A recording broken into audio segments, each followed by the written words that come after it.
Tiniyak ng Philippine National Police na tutulong sila para mapaharap sa pagdinig ng House Quad Committee sa drug war ng nagdaang administrasyon si dating Mandaluyong City Police Chief Colonel Hector Grijaldo. Si Colonel Grijaldo ay nakontempt ng Quadcom dahil sa ilang ulit itong hindi pagsipot sa pagdinig. Una rito inakusahan niya ang Quadcom ng pamimilit sa kanya na kumpirmahin ang testimonya ni retired Police Colonel Royina Garma na nagpahayag na may pabuyang pera sa bawat mapapatay na drug suspect sa war on drugs ni Pangulong Rodrigo Duterte. Ayon kay PNP-PIO Chief Brigadier General Jean Fajardo, nasa ilalim ngayon ng restrictive custody si Grijaldo. Iginagalang din anya ng PNP ang contempt power ng Kamara.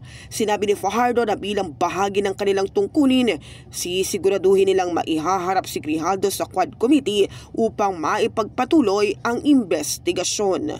On the part of the PNP, we will provide assistance sa Quad Committee to make sure na a-attend po sa susunod po itong si Colonel Grijaldo who remains under restrictive custody po.